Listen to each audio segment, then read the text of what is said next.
የጨዋታ ማሟሻ ሌተና ኮሎኔል በላይ ኃይለአብ የጥቁር አንበሳ ጦር ጠቅላይ አዛዥ ከአቶ ኃይለአብና ከወይዘሮ ያበሻ መሸሻ በኤርትራ ክፍለ ሀገር በሰራይ አውራጃ በመንደፈራ ከተማ በ1906 ዓመተ ምህረት የተወለዱት በላይ እናታቸውና አባታቸው አስመላሽ ብለው የሚጠሯቸው ሲሆን በላይ የሚለውን መጠሪያ ስሙን ያገኙት ገነት ጦር ትምህርት ቤት የወታደራዊ መኮንነት ትምህርት ሲከታተሉ ነው። ሁልጊዜ ከፍተኛ ውጤት ያመጡ ስለነበረ መምህራኑና ጓደኞቻቸው አዘውትረው በላይ ብለው ስለሚጠሯቸው ቋሚ መጠሪያቸው ሆኖ ቀረ።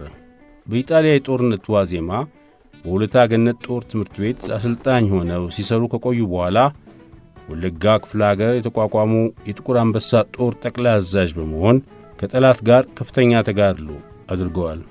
በዚህ ወቅት በላይ የሚታወሱት በጦርነት ጊዜ የሚያደርጓቸውን ወኔ ቀስቃሽ ንግግሮችና ጦርነት ውስጥ ሲገቡ ሁልጊዜ ከተራ ወታደር ፊት ቀድመው በግንባር የሚዋጉት እሳቸው በመሆናቸው ነበር። የኢትዮጵያ ጦር ማይጨው ላይ ከተፈታ በኋላ የጥቁር አንበሳ ተዋጊ ወታደሮችን ይዘው በላይ ኃይለአብ ጠላት ወዳልደረሰበት ወለጋ ተንቀሳቀሱ።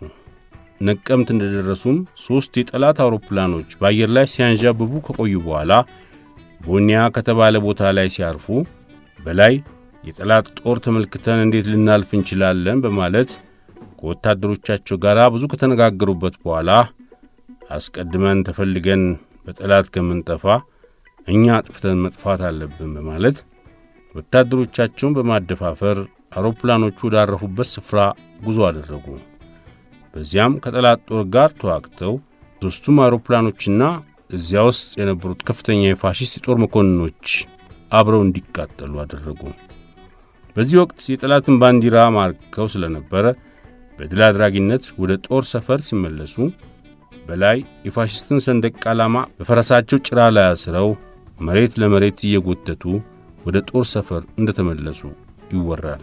ከወለጋ የራስ ምሩ ጦር ወደሚገኝበት ጎሬ በመሄድ ብዙ ቦታዎች ላይ ከተዋጉ በኋላ የጦር መስመሩ ወደ ጅማ እንዲዛወር ተወስኖ በሚጓዙበት ጊዜ ሰራዊቱን እየመሩ ጅማ የነበረውን ጠላት ለማጥቃት ሲንቀሳቀሱ በየመንገዱ በገጠሙት ከባድ ውጊያዎች የሰራዊቱ ቁጥር ተመናመነ። ጅማ ሊደርሱ ጥቂት ሲቀራቸው ጎጀብ ከተባለ ቦታ ላይ ሳይታሰብ በጠላት ተከበቡ። የታኮሱ በጠላት ከበባ ውስጥ ለማምለጥ ለመዋጋት በሚዘጋጁበት ጊዜ በዙሪያው የነበሩ ወታደሮች ሕፃናትና ሽማግሌዎችን ከምናስጨርስ እጃችን እንስጥ ብለው እጅግ ስላስቸገሩ በጠላት ምርኮ ስር ወደቁ። ብዙ ግፍ ካደረሱባቸው በኋላ አዲስ አበባ በእስረኝነት መጥተው በተግሣጽ ተለቀቁ። በዓይነ ቁራኛ የተከታተሏቸው እያለ እና አብርሃ ደቦጭ በግራዚያኒ ላይ የቦምብ ጥቃት አደረሱ። የአደጋው ተባባሪ ናችሁ ተብለው ወደ ወህኒ ቤት ወረዱ። በእስረኞቹ ላይ የፍርድ ምርመራ በሚደረግበት ጊዜ ብዙዎቹ እየተጠሩ ከባድ ስቃይ፣ ድብደባና የሞት ፍርድ ተፈረደባቸው።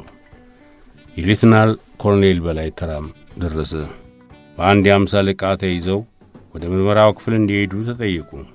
መሞታቸውን ያረጋገጡት ቆራጡ መኮንን እኔ በአንድ የበታች ሹም ታጅቤ ለመሄድ ግብሬ አይፈቅድልኝም፣ አዛዡ ይምጣና ሄዳለሁ ሲሉ መለሱ።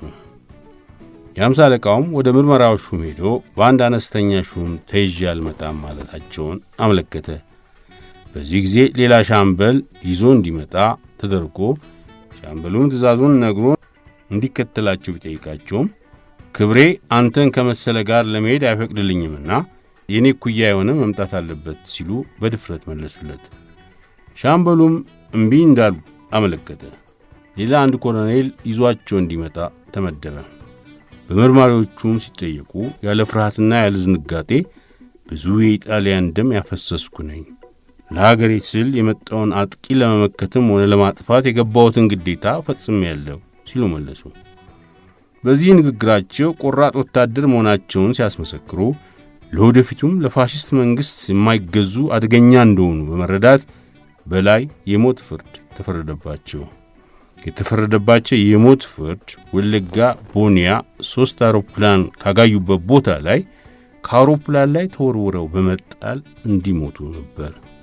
እኚህ ገና በ23 ዓመታቸው ሌተና ኮሎኔልነት ማዕረግ የደረሱ ወጣት ጀግና ሚስት ሳያገቡ ልጅም ሳይወልዱ ከነህይወታቸው ከአውሮፕላን ላይ ተወርውረው አረፉ።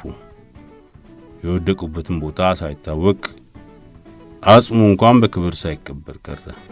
የፈጸሙት ጀብዱና ቆራጥነታቸው ግን ለተኪ ወጣት ጀግኖች የመንፈስ ምግብ ሆኖ በልባቸው ውስጥ ለዘላለም ይኖራል ይላል በዋለልኝ እምሩ የተዘጋጀው የዓለም ምርጥ ጀግኖች አጫጭር ታሪኮች መጽሐፍ። የባዘት የቅጠልያ ፍቅር። ባዘት የጎንደር ልጅ ነች። ተማሪ በነበረችበት ድራቆት የተተኮሰች ቅጠልያ ጥሩ አርጎ ከተጠረገ ጫማ ጋር ለብሶ የሚሄድ ወታደር ባየች ቁጥር የተለየ የደስታ ስሜት እየተሰማት አድጋለች። በልጅነት ያደረባት በጎ ስሜት ከወታደር ውጭ አላገባም ወደሚል ውሳኔ ያደርሳታል። በውሳኔዋ መሠረት የሁለተኛ ክፍለ ጦር 8ኛ ብርጌድ አባል ከሆነው ልቧ ከፈቀደው ጋር ጋብቻ ፈጽማ ልጆችም ትወልዳለች። ባዘት ከባለቤቷ ጋር ፍቅሯን አጣጥማ ባልጨረሰችበት አፍላ ዕድሜ የ1969 ዓመተ ምህረት እጅግር የሌለው ጦርነት ባሏን ይነጥቃታል። ባዘት ብቻዋን ልጆች ማሳደግ በአንድ በኩል፣ ወጣትነቷ በሌላ በኩል ይፈታተኗታል። ስለዚህም ለሁለተኛ ጊዜ ጓደኛ የነበረውን መቶ አለቃ ተሾመ ገብረ ሕይወትን ታገባለች። ከሱም ልጅ ትወልዳለች። ተሾመ አልጌና ወደ ነበረው 505ኛ ግብረ ኃይል በመረጃ ኃላፊነት ይዛወራል። አልጌና የተወሰነ ጊዜ ከቆየ በኋላ ወደ አስመራ ለሥራ ይመጣል። መኝታ በያዘበት ሆቴል ምክንያቱ ባልታወቀ ሁኔታ ራሱን ያጠፋል። ባዘት ሁኔታው ተነግሯት አስመራ መጣ መቃብሩን ተመልክታለች። በ1974 ዓ.ም ለሥራ ጎንደር ሲሄድ በአጋጣሚ ያገኘዋትና ትንሽ አወራን። ባዘት አሁንም የማቀውን አንድ ፖለቲካ ሠራተኛ ማግባቷን ገለጸችልኝ። አሁን ይችን ሴት መምከር እንዳለብኝ ውስጥ ያስገድደኝ። ባዘት አልኳት፣ ሁለቴ ሞከርሽ፣ አልተሳካም፣ ሞት ነጠቀሽ። እንዴት ለሶስተኛ ጊዜ እዚህ ስህተት ውስጥ ትገቢያለሽ? ሲቪል የመንግሥት ሠራተኛ ወይም የቢዝነስ ሰው ሞልቷል። ለምን እነሱን አታገቢም አልኳት። አይ በላይነህ፣ የኔ ፍቅር ከቅጠልያው ነው። ቅጠልያ ያለበሰ ወንድ አይመስለኝም አለች። እንደፈራሁት ሶስተኛው ባሏ ከጎንደር ወደ ተሰነይ ተዛወረ። ብዙም ሳይቆይ በግዳጁ ላይ ተሰዋ። ባዘት ለአራተኛ ጊዜ ወታደር አገባች ወይስ ምክሬን ሰምታ በቃኝ ብላ ይሆን ይላሉ ኮሎኔል በላይነህ ታየ ዞኑን በሴራ መጽሐፋቸው። የዋይት ሃውስ የሰርግ ድግስ። እንደ አውሮፓ አቆጣጠር በ1886 ጁን 2 ቀን በአሜሪካ ቤተ መንግሥት ዋይት ሃውስ ሰርግ ተደግሶ ነበር። ሰርጉ የራሳቸው የፕሬዝዳንቱ ነበር። ፕሬዝዳንት ግሩቨር ክሌቭላንድ ይባላሉ። ከአሜሪካ የእርስ በርስ ጦርነት በኋላ የተመረጡ የመጀመሪያው ዲሞክራት ፕሬዝዳንት ብቻ አይደሉም። ብዙ የመጀመሪያ ነገር አላቸው። ምርጠው ቤተ መንግሥት ከገቡ በኋላ በዋይት ሃውስ ጋብቻቸውን ከመፈጸማቸውም ሌላ እኚህ ፕሬዝዳንት በአሜሪካ የፕሬዝዳንትነት ታሪክ 2 ጊዜ በመመረጥም የመጀመሪያ ናቸው። በተከታታይነት ሳይሆን እንደ ዛሬው ትራምፕ ከስልጣን ከወረዱ በኋላ አንድ የፕሬዝዳንት ዘመን አሳልፈው ተመልሰው እንደገና ተወዳድረው ለሁለተኛ ጊዜ ተመርጠው ዋይት ሃውስ ገብተዋል።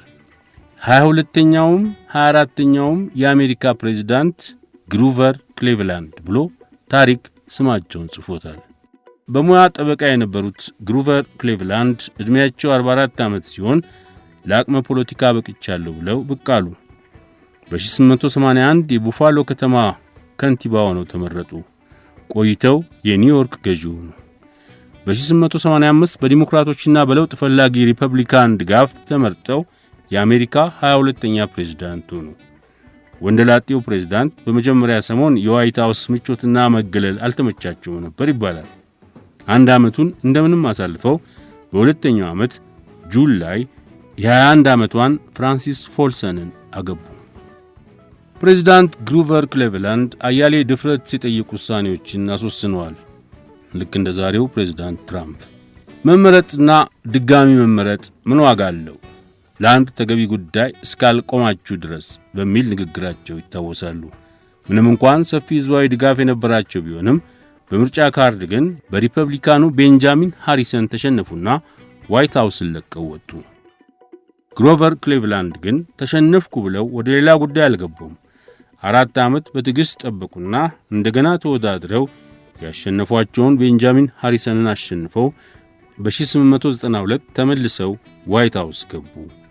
ፕሬዚዳንት ግሩቨር ክሌቭላንድ ዋናውን የድብታ ወይም ዲፕሬሽን ዘመን የተጋፈጡ ፕሬዚዳንት ነበሩ። ለቺካጎ የባቡር መስመር አመጽ የፌዴራል ወታደሮች ልከዋል። ሲናገሩም ወደ ቺካጎ ፖስት ካርድ ለመላክ የጠቅላላው የዩናይትድ ስቴትስ ሰራዊትና ኔቪ እንኳን ቢያስፈልግ ካርዱ እንዲላክ ይደረጋል ብለው ነበር። አመጹንም በላኩት ካርድ ማለትም የፌዴራል ጦር አሽመደመሉት። ነገር ግን ይህ እርምጃቸው የብዙ አሜሪካውያንን ክብርና ኩራት አናጋ። የራሳቸው ፓርቲ ሳይቀር ከሥራቸው ሸተት ብሎ ተዋቸውና ዊሊያም ጄኒንግስ ፕራይም የተባሉ ሌላ ዲሞክራት አጩባቸው። የምርጫ ዘመናቸውን ጨርሰው ከዋይት ሃውስ ከወጡ በኋላ ኒው ጀርሲ ፕሪስተን ውስጥ በጡረታ ቆይተው በ1908 ዓ.ም አረፉ።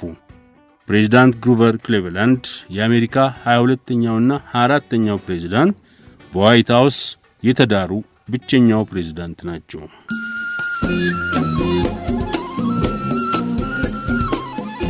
የጨዋታ ማሟሻ